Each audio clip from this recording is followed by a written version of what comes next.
actually see.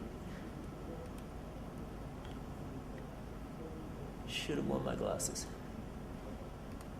This is the song that never ends. Okay, Yes, it goes on so here we and have on, my friend. a simple Some PDF people started that singing plays it, some songs. not knowing what it was, and they'll continue singing And it when we forever. close the browser, oh, well, that's not so good. So, well, that's not really a song that never ends, obviously. That's just a song that ends, so not really what we want. But if I link that pause function, and I get that to do the singing for me, you'll see This is the song that never the song ends. that never ends. Yes, it goes on and on, my friend. And some people started we've singing got a browser that it, never not knowing closes. what it was, So- and they'll continue singing it forever. Okay, well, now we've got Because persistence. That's our this is the first part. song that never ends. We can't get Yes, rid of it, goes on and on, my friend. Some without people killing it. started singing it, not knowing what it was, and they'll continue But- singing it forever just because this is the song that never ends. Yes, it goes on and on, my friend. And before Some you'll kill people me. started singing it, not knowing what it was, and Hey, okay, it died anyway. Good. Okay, I had a timer on it too, so after the given amount of time, it finishes the infinite loop and dies. So, okay, that's our first part. We've got some sort of persistence, but it's not really, I mean, it's not that useful unless, you know, the whole window's hidden, because if the user can just see that the whole process is just sitting there hung, then that's not very, it's not exactly a subtle attack. So I started playing around, and turns out that if you're really quick with the mouse, which I'm not going to be with that screen down here and with my touchpad, but if you're really quick, you can get up there and close that window before the JavaScript really kicks in or something. I'm not exactly sure what, but basically you end up with the loop running and the window not being visible. So now obviously when you're trying to attack a user, you don't have the ability to just control the mouse and, you know, close the window, or at least it's not very subtle if they do that. So what we can do, if I get this right. Okay, I'll just quickly go. So this is the code for those last two demonstrations. So the first one just does the song that never ends. The second one starts the song that never ends, and then it just goes into a loop for 30 seconds. And that's enough to stop the browser from closing. Okay, so the key thing here in actually launching a useful attack is getting the browser to disappear before the PDF locks up that window and you lose and use any sort of interactivity. This can be automated just by using pop-up windows and scripting, as it turns out, as long as you get the timing right. So you may have to bear with me a little bit, but we'll see how we go.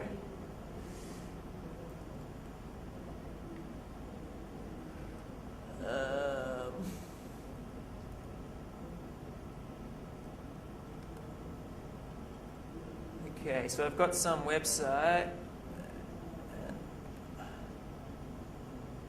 Click a link. And any luck. I'm still alive. Okay, so we have our. I'm still alive. So here you can see I can still use the browser, and in the I'm background, still alive. obviously I've got my PDF running, and it's going around in a loop I'm saying, still alive. "I'm still alive." Now, I'm still alive. can't remember exactly how long I set that to loop, but I'm still alive. in the interest of sanity, I'll just kill it.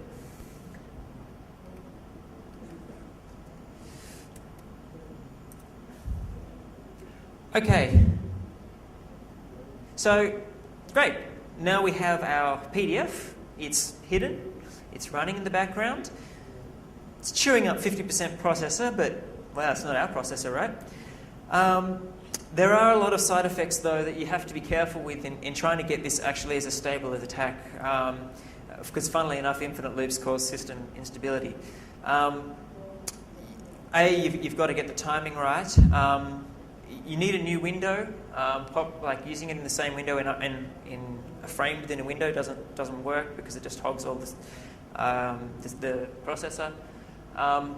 Another quite an interesting byproduct actually is that for the the window that is holding the malicious PDF, that Acrobat is using all the CPU to run that infinite loop that's doing nothing.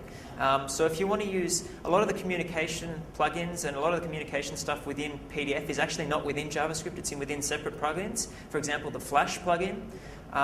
If you want to use Flash to like talk out and do some funky stuff, it won't actually get any CPU time to do that. It'll just hang. So I'll show you a way you can actually get around that later, but it does prove a bit of annoyance.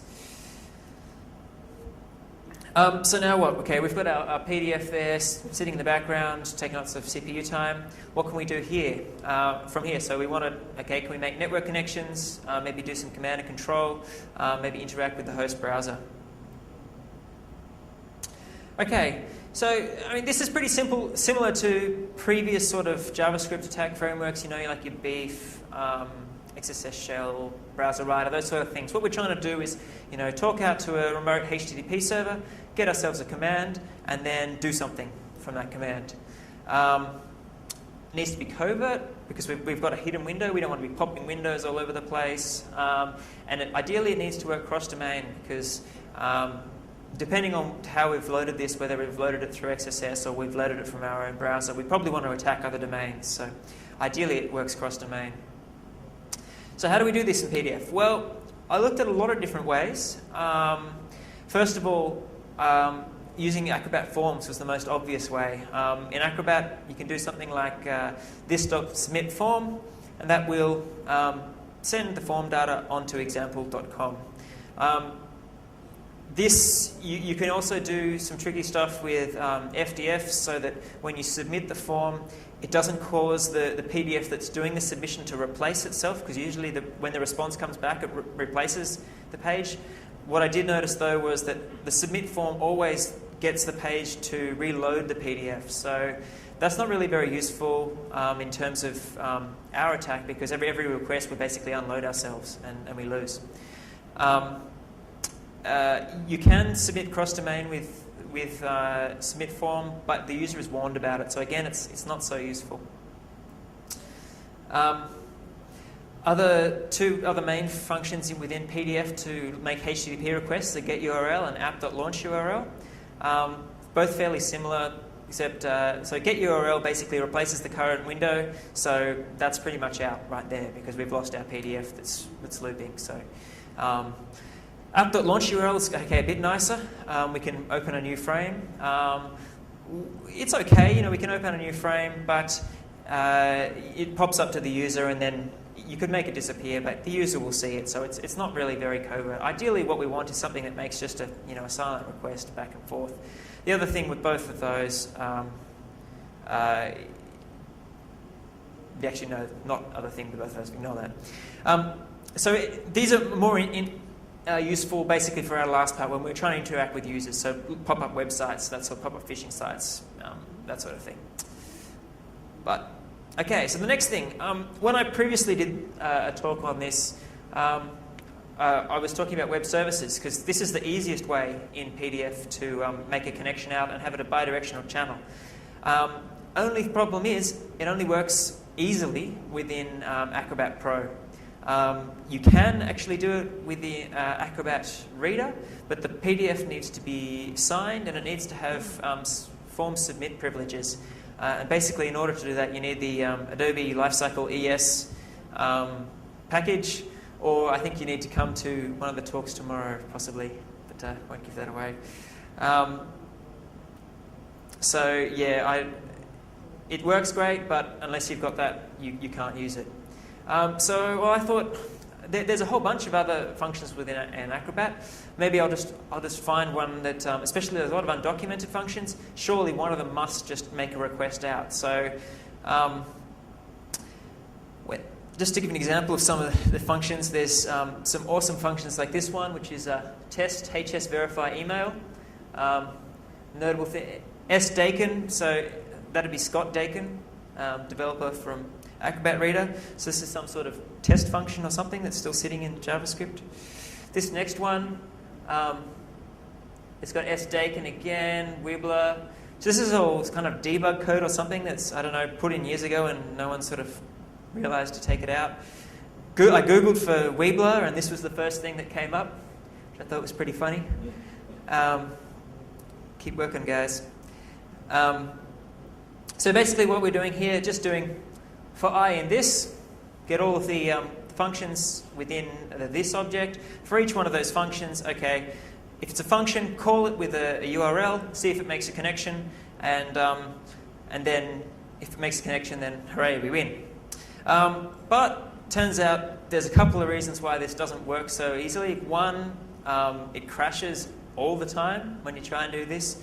And two, all the functions I did find that actually did make a connection always warned the user of the cross-domain attempt. But yeah, there may be functions there, but I couldn't find any. So anyway, so I turned to looking at Flash. And basically you can embed Flash files within PDFs, and then you can use the Flash file to do the talking for you without triggering the warning signs to the user.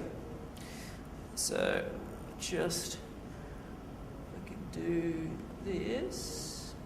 Oops. Actually, Firefox might be a bit easier.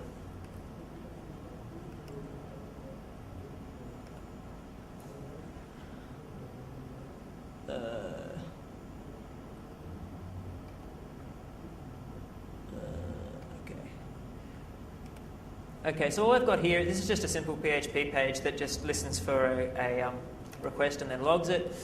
I've got a cross-domain Flash PDF here. Notice here that this is on C.com, this is on B.com. I load my PDF on B.com. There's a hidden Flash file in that if we reload this file, you can see it made the request there.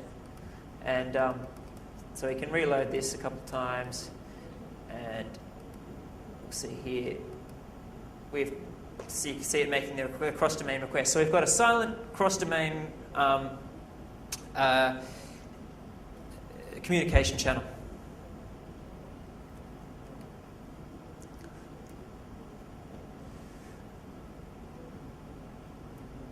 Okay, so we've got bidirectional.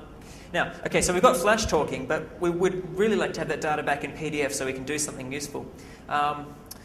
Basically, this is easy to do in PDF. You just set a callback in the Flash function with some name, and then you just do call AS, then the function name. So then you can get that data. Sweet! I thought I was totally set.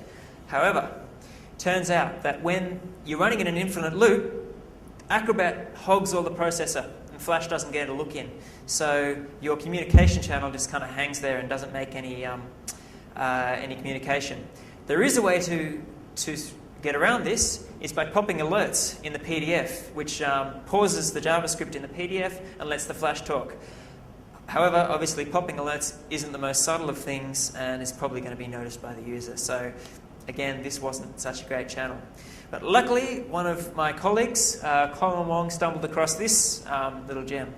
So Acrobat also supports XML through the use of an XML data object. You can parse XML.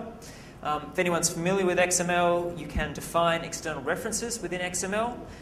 When you parse that XML parser is going to need to resolve those references. And so basically we've exploited this fact to induce the Acrobat to make a HTTP request.